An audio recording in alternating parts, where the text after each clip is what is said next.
বন্ধুরা, আশা করি তোমরা নিশ্চয়ই ভালো আছো। আজ আমি চোল বংশের সম্বন্ধে আলোচনা করব। তাহলে চলো আলোচনাটা শুরু করি। পল্লবদের পরে দক্ষিণ ভারতের চোল জাতি পুনরায় পরাক্রমশালী হয়ে ওঠে। চোলরা খুব প্রাচীন জাতি।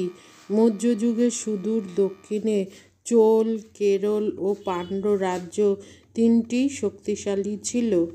বর্তমান তাঞ্জোর ও চিচিনপল্লী নিয়ে ছিল চোল রাজ্য। মধ্যযুগেও চোলরা স্বাধীন ছিল। সম্রাট অশোকের শিলালিপিতে চোলদের উল্লেখ আছে। জনৈক গ্রিক নাবিকের লেখা পুস্তক Periplus of the Erythraean Sea ও টলেমির ভূগোলে চোলদের কথা বর্ণিত আছে। কালক্রমে চোল রাজ্য পাণ্ড্য ও পল্লবদের অবিরাম আক্রমণে বিধ্বস্ত হয়ে যায়।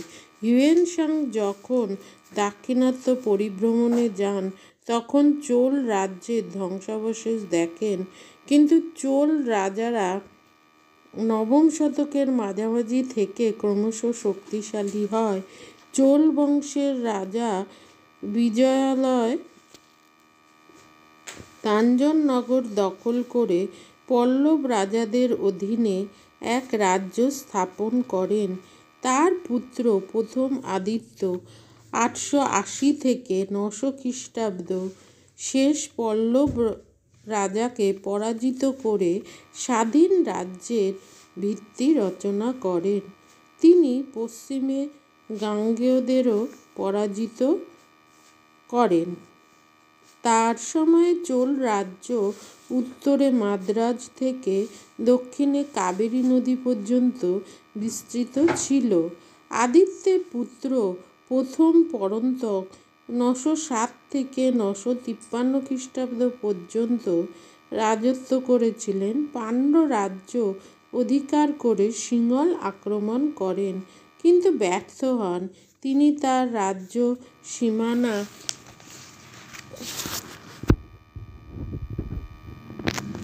উত্তরে নেলোর পর্যন্ত বিস্তৃত করেন। চোল শক্তির এই দ্রুত প্রসারে রাষ্ট্রকূট রাজারা ভীত হন এবং পরান্তকের রাজত্বের শেষভাগে রাষ্ট্রকূট রাজ তৃতীয় কৃষ্ণ তাঞ্জোর ও কাঞ্চি দখল করে নেন। এর ফলে চোল শক্তি সামরিক দিক দিয়ে হীনবল হয়ে পড়ে।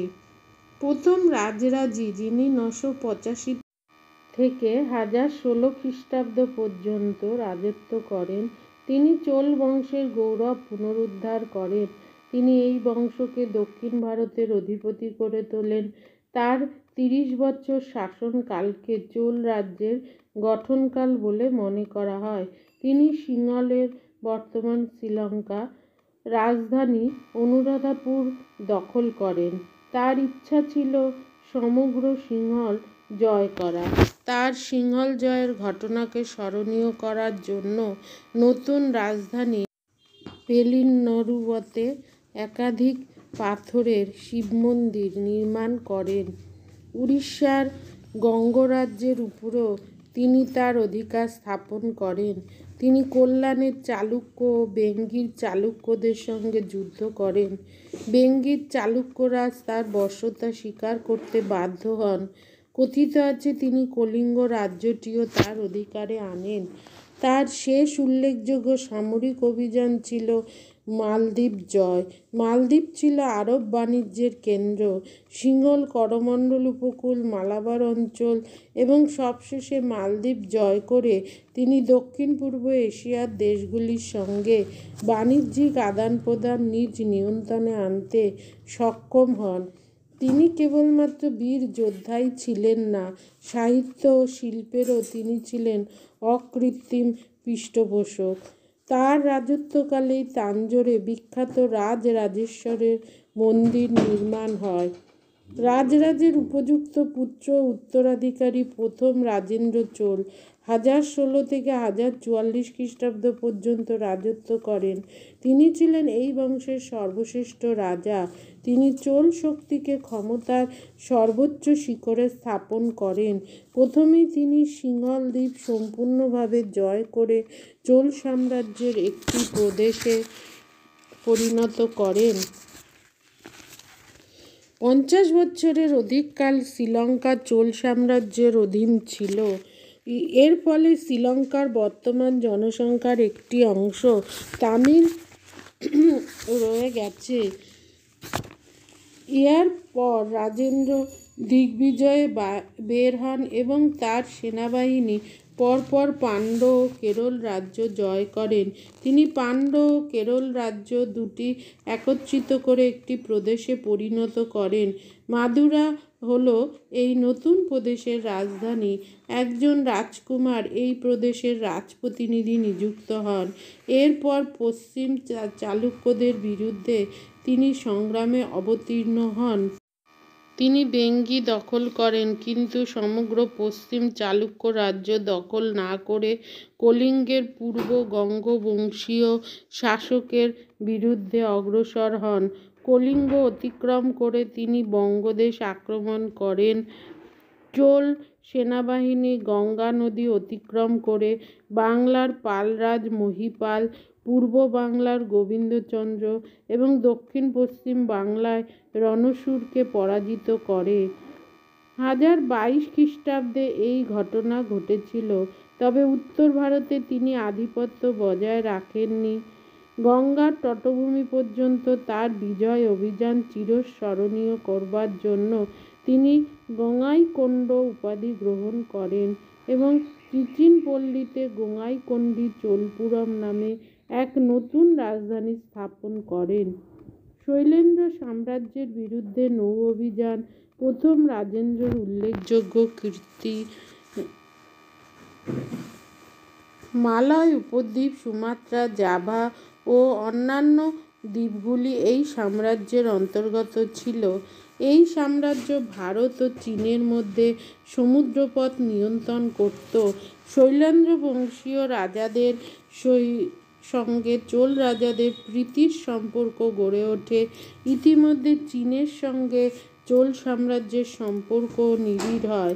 রাজেন্দ্র চোল চীনের সঙ্গে সরাসরি বাণিজ্যিক সম্পর্ক স্থাপন করতে ইচ্ছুক হন, কিন্তু শৈলেন্দ্র সাম্রাজ্য সমুদ্রপথে চীনের সঙ্গে বহির্বাণিজ্যিক পথ নিয়ন্ত্রণ করত। এই কারণে বোধহয় রাজেন্দ্র চোল শৈলেন্দ্র সাম্রাজ্যের বিরুদ্ধে নৌ অভিযান প্রেরণ করেন। এই নৌ অভিযান সম্পূর্ণ সফল হয়েছিল। রাজেন্দ্র চোল মালয় উপদ্বীপ ও সুমাত্রার কয়েকটি স্থান জয় করেন। এই নৌ অভিযানের সাফল্য চোল রাজ্যকে সামুদ্রিক শক্তিতে পরিণত করেছিল। অল্পকালের জন্য হলেও বঙ্গোপসাগর চোল হ্রদে পরিণত হয়েছিল। রাজেন্দ্র চোলের মৃত্যুর পর তার পুত্র প্রথম রাজাধিরাজ 1044 থেকে 1052 খ্রিস্টাব্দ সিংহাসনে আরোহণ করেন। তিনি একজন কৃতী শাসক ছিলেন। পাণ্ড্য, কেরল ও সিংহলে যেসব বিদ্রোহ ঘটেছিল তা তিনি দমন করেন। এরপর তিনি অশ্বমেধ যজ্ঞ করে তার বিজয় উৎসব শেষ করেন। তিনি কল্যাণের চালুক্যরাজ সোমেশ্বরের সঙ্গে যুদ্ধে পরাজিত ও নিহত হন। 1052 খ্রিস্টাব্দে কোপ্পাম নামক স্থানে যুদ্ধ ঘটেছিল। চোল বংশের শেষ প্রসিদ্ধ রাজা প্রথম কুলোতুঙ্গ 1070 থেকে 1122 খ্রিস্টাব্দ পর্যন্ত রাজত্ব করেন। চোল এবং বেঙ্গি রাজ্যের সংযুক্তি ঘটান এবং পাণ্ড্য ও কেরলে বিদ্রোহ দমন করেন। তিনি মালবের পরমারদের বিরুদ্ধে অভিযান চালান এবং 2 কলিঙ্গ রাজ্য আক্রমণ করেন, কিন্তু তার সময়েই হোয়সলরা স্বাধীনতা ঘোষণা করে। দীর্ঘ 50 বছর তিনি রাজত্ব করেন। তার রাজত্বকাল চোল সাম্রাজ্যের ইতিহাসে এক স্মরণীয় অধ্যায়। তিনি রাজ্য জয়ের অপেক্ষা তার রাজ্যের সুশাসন প্রবর্তনে অধিক আগ্রহী ছিলেন। তিনি চীন ও শ্রীবিজয় রাজ্যের সঙ্গে বন্ধুত্বপূর্ণ বাণিজ্য সম্পর্ক গড়ে তোলেন। চীন দেশে তিনি বাণিজ্য প্রতিনিধিও পাঠান। প্রথম কুলোতুঙ্গের মৃত্যুর পরও চোল বংশের 8 জন রাজা প্রায় 150 বৎসরের বেশি সময় চোল রাজ্য শাসন করেছিলেন। চোল বংশের শেষ রাজা তৃতীয় রাজেন্দ্র চোল পাণ্ড্য রাজ কুলশেখরের নিকট সম্পূর্ণভাবে পরাজিত হন এবং চোল রাজ্য পাণ্ড্য সাম্রাজ্যের সঙ্গে মিশে যায়। তবে আজও চোল মণ্ডল বা করমণ্ডল নামটি চোলদের কথাই স্মরণ করায়। তাদের নাম অনুসারে এর নাম হয়েছে করমণ্ডল। কেন্দ্রীয় শাসনে রাজাই প্রধান ছিলেন। রাষ্ট্রের সমস্ত ব্যাপারে তিনি নজর রাখতেন। রাষ্ট্রের প্রধান আয় ছিল ভূমি রাজস্ব। দেশের সমস্ত জমি জরিপ করে কর বসানো হতো। সমগ্র চোল সাম্রাজ্য বিভিন্ন ভাগে বিভক্ত ছিল, যেমন মণ্ডলম, বলনাডু, নাডু ইত্যাদি। চোল শিলালিপি ও তাম্রলিপি থেকে জানা যায় যে গ্রামে পঞ্চায়েত প্রথা প্রচলিত ছিল। বিভিন্ন শ্রেণীতে জনপরিষদ ছিল চোলদের শাসন ব্যবস্থার বৈশিষ্ট্য। প্রাদেশিক জনপরিষদ, জেলা এবং গ্রামগুলি ছিল স্বয়ংসম্পূর্ণ। গ্রামের পরিষদগুলি ছিল দুই রকমের, উরো এবং সভা নামে এই দুটি পরিষদ। জমির মালিকরাই উরোর বৈঠকে যোগ দিতে পারত। সভাই ভূমিকর আদায় করত। ছোট ছোট ফৌজদারি মামলার বিচার এবং প্রাথমিক শিক্ষার দায়িত্ব সভার উপর দেয়া হয়েছিল। ঐতিহাসিক ভিনসেন্ট স্মিথের মতে শাসন পদ্ধতি খুবই সুচিন্তিত ও যুক্তিসঙ্গত রূপেই কার্যকর ছিল। আজ আসি, দেখা হচ্ছে পরবর্তী ভিডিওতে। চ্যানেলটা অবশ্যই সাবস্ক্রাইব করো।